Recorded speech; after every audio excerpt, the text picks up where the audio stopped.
Hello students, myself Baldev Vankar and welcome back to our online classes of Standard 7 subject SS. Students, in previous video we have discussed about chapter number 9, that is administration of the state, and today we will continue with this lesson. Before starting the lessons, let's revise that we had discussed in previous video. We discussed about legislative assembly and their members, that how they elected by the people and how they form government. And now in this video we will learn more about this chapter. So let's start from governor and his function. Each state of India has a governor, यानी हर एक India के state में एक governor होते हैं.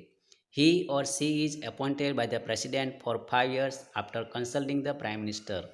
यानी prime minister का consult करने के बाद वो प्रेसिडेंट जो है वो गवर्नर की अपॉइंटमेंट करते हैं 5 साल के लिए.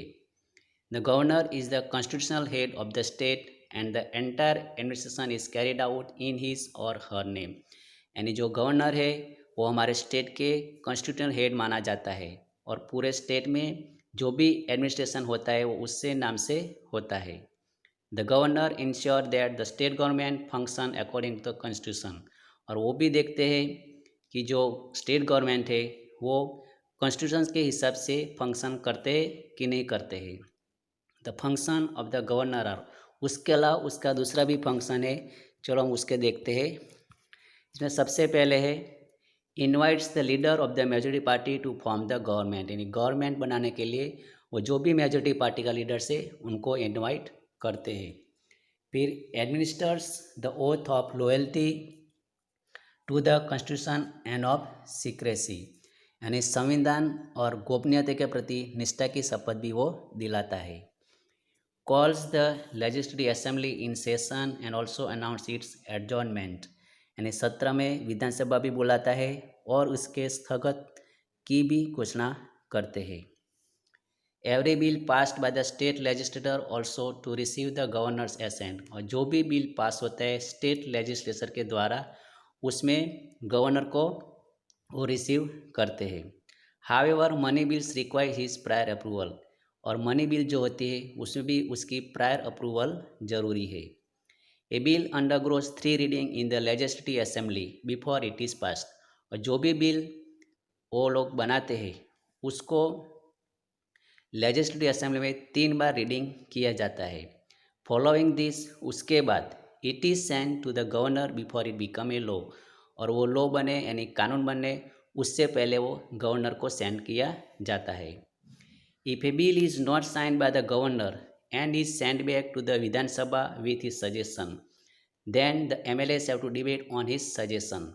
यानी गवर्नर के पास वो बिल गया और उन्होंने साइन नहीं किया और वो वापस सजेशन के साथ विधानसभा में वापस भेजते हैं. फिर सारे MLA बैठ के वो सजेशन पे ऊपर डिबेट करते हैं यानी डिस्कशन करते हैं. Then the revise bill is send back to the governors for a signature. उसके बाद ये जो रिवाइज बिल हुआ उसको वापस गवर्नर के पास भेजते हैं उसकी सिग्नेचर के लिए. In an emergency the governor can issue orders call ordinance.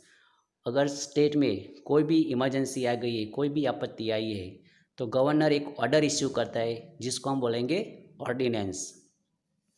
Appoints the जज of all the courts that work under the high court. और उसका दूसरा भी फंक्शन है कि जितने भी सारे हाई कोर्ट है उसके नीचे भी जितनी भी कोर्ट है वो सारे जजेस को वो अपॉइंटमेंट करते हैं. Informs to the president about the functioning of the state government. और वो स्टेट गवर्नमेंट का जो भी फंक्शन है उसके बारे में प्रेसिडेंट को इन्फॉर्म करते हैं. तो ये था गवर्नर का फंक्शन. उसके बाद हम देखेंगे chief minister. The chief minister is the head of the council of minister, a very important position in the state government. जो चीफ मिनिस्टर है वो हमारा काउंसिल ऑफ मिनिस्टर का हेड है और स्टेट गवर्नमेंट में उसका स्थान बहुत इम्पोर्टेंट है. ही और she is also called the CM. और उसको हम CM भी बोल सकते हैं. The function of the chief minister. अभी चीफ मिनिस्टर का फंक्शन क्या क्या है, तो allotting various portfolios to different minister for effective administration of the state. वो क्या करते हैं कि एडमिनिस्ट्रेशन को इफेक्टिव बनाने के लिए अलग अलग मिनिस्टर को जो भी डेटाबेस बनाते हैं, जो भी पोर्टफोलियो होते हैं, डेटाबेस एंट्री फाइल जो भी है वो सबको अलॉटमेंट करते हैं। Calling for meetings of council of minister at regular intervals, फिर वो रेगुलर इंटरवल्स में यानी ज़रूर जब जब पड़े उसको तब वो काउंसिल ऑफ मिनिस्टर की मीटिंग भी बुलाता है। Supervising the work of every minister and guiding them, फिर हर एक मिनिस्टर के ऊपर वो सुपरवाइजिंग करते हैं और उसको गाइडिंग भी करते हैं। Informing the governor about decision taken by the council of minister, और काउंसिल ऑफ मिनिस्टर ने बैठ के जो भी डिसीजन लेते हैं वो भी गवर्नर को वो इन्फॉर्म करते हैं। Forming a new council of minister if necessary, अगर उसको ज़रूरत लगी तो न्यू काउंसिल ऑफ मिनिस्टर की भी फॉर्मिंग करते हैं। The council of minister frame policy for allotted subject और department related to the state government and executed, अभी जो काउंसिल ऑफ मिनिस्टर है वो पॉलिसी को फ्रेम यानी बनाते हैं और जो जो डिपार्टमेंट अलग अलग डिपार्टमेंट होते हैं उसको वो अलॉट किया जाता है और उसको एग्जीक्यूट भी करते हैं। It also introduce the bill in the legislative assembly, और वो लोग लेजिस्लेटिव असेंबली में अपना बिल भी इंट्रोड्यूस करते हैं। The finance minister of the state introduce the budget in the legislative assembly, जो बजट होता है वो हमारा जो फाइनेंस मिनिस्टर होते हैं वो लेजिस्लेटिव असेंबली में इंट्रोड्यूस करते हैं। The work to be done is divided between the state and the central government, ये जो सारा वर्क है वो स्टेट और सेंट्रल गवर्नमेंट के बीच में बांटा जाता है।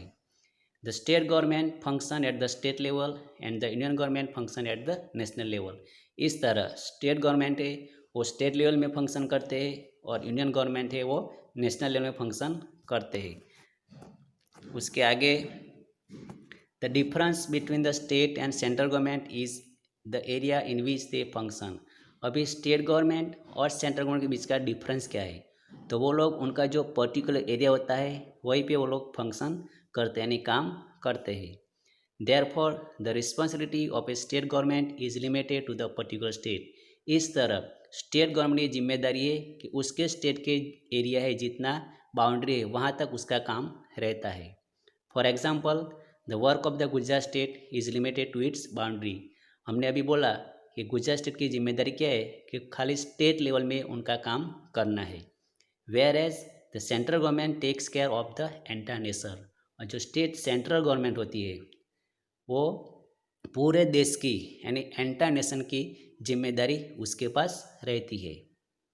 The functions and power of the state and central government are divided into 3 list, अभी जो स्टेट गवर्नमेंट और सेंट्रल गवर्नमेंट का जो भी फंक्शन और पावर्स है उसको 3 लिस्ट में डिवाइड किया गया है। एक तो है यूनियन लिस्ट, दूसरा है स्टेट लिस्ट एंड तीसरा है concurrent list. The subject included in this list are mention in the constitution, ये जो भी सब्जेक्ट इसमें इंक्लूड किया है वो सब हमारा कॉन्स्टिट्यूशन में मेंशन किया गया है। तो हम उसको देखते हैं। यूनियन लिस्ट में क्या होता है, देखो the subject handed over to the union government are included in the union list, यानी जो कॉन्स्टिट्यूशन में लिखा गया है कि यूनियन लिस्ट में के पास क्या क्या होना चाहिए उसको हम बोलेंगे यूनियन लिस्ट। उसमें क्या क्या आता है, सेंसियस यानी पॉपुलेशन की काउंटिंग करना है, रिलेशन विथ फॉरेन कंट्रीज़ कैसे मेंटेन करना है रिलेशन, फिर defence, finance and banking, election, formation of law for citizen, railway, telegraph, post, insurance service, sea, air road, rail route, nuclear power etcetera are included in the union list.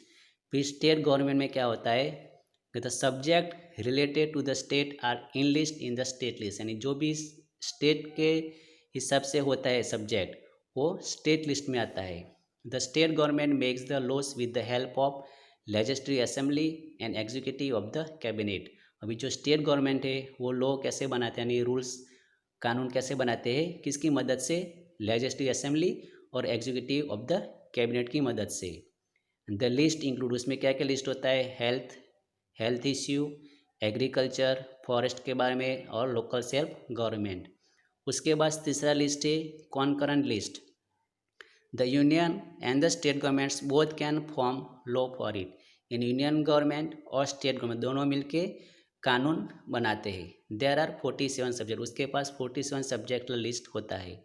उसमें example दिया है कि prevention of crime, revenue और tax, divorce की matter होती है, literacy का, industry, employment, electricity etcetera are include in this list.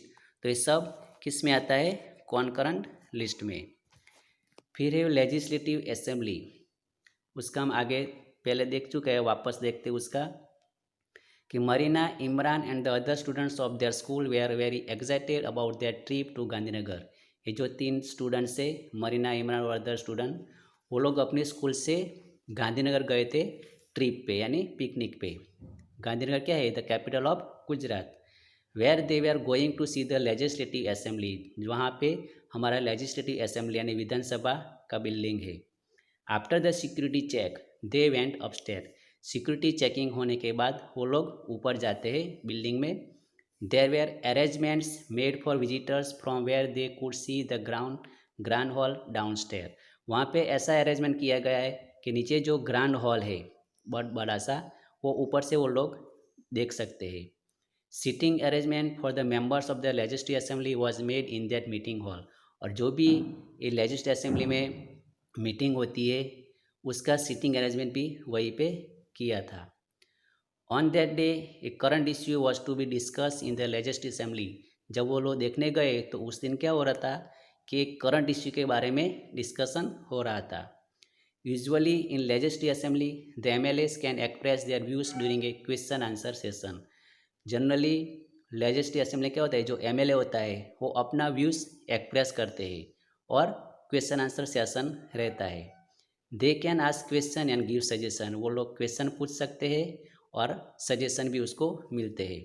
The members give their feedback on the issue being discuss, और जो मेंबर्स होते हैं एमएलए, वो जो भी मैटर का डिस्कशन हुआ, इश्यू का डिस्कशन हुआ, उसका वो लोग फीडबैक भी देते हैं। Then the concern minister answer the question, और जो उसका रिलेटेड मिनिस्टर है, कंसर्न मिनिस्टर है, वो उस क्वेश्चन का आंसर देते हैं। And brief them about the measure being taken to solve this issue, और वो उसको सॉल्व कैसे किया जाए उसका भी वो लोग यानी स्टेप लेते हैं। फिर है we often come across on television और in newspaper the decision that are taken by the chief minister and other minister in order to run the government. हम लोग टेलीविज़न में, न्यूज़पेपर में सब देखते हैं कि चीफ मिनिस्टर ने डिसीजन लिया, अदर मिनिस्टर ने ये क्या काम किया, वो सब हम टेलीविज़न न्यूज़पेपर के थ्रू हम जान सकते हैं। While taking a decision about anything it is necessary to take the permission of the MLAs. अब ये जो भी डिसीजन लेना है तो उसको लेने से पहले एमएलए की परमिशन उनको ज़रूरी होती है। इन ए डेमोक्रेसी यानी लोकशाही में the MLAs can question the chief minister, MLA जो होते हैं वो चीफ मिनिस्टर को क्वेश्चन पूछते हैं, and the other minister and discuss about important matters, और जो दूसरे मिनिस्टर होते हैं वो इम्पोर्टेंट मैटर पे डिस्कस करते हैं। They can even take decision regarding financial matters and decide on the expenditure to be done in different area. फिर जो एमएलए होता है वो फाइनेंशियल मैटर के ऊपर भी डिस्कशन करते हैं और डिसीजन लेते हैं, और डिफरेंट एरिया में कितना एक्सपेंडिचर यानी खर्चा हुआ उसके बारे में भी वो लोग डिस्कस करते हैं। When the legislative assembly is in session, जब लेजिस्लेटिव असेंबली यानी विधानसभा जब सेशन में होती है, any of the MLAs can ask question, कोई भी एमएलए क्वेश्चन पूछ सकते हैं। The speaker manage the assembly, जो स्पीकर होते हैं वो असेंबली को मैनेज करते हैं। एंड वन रिक्वायर्स हिज और हर परमिशन बिफोर प्रेजेंटिंग एनीथिंग, तो कुछ भी पूछना है तो स्पीकर की परमिशन के बिना आगे कुछ करते नहीं है। तो ये था हमारा चैप्टर, हम यहाँ पे चैप्टर क्लोज कर रहे हैं। Thank you.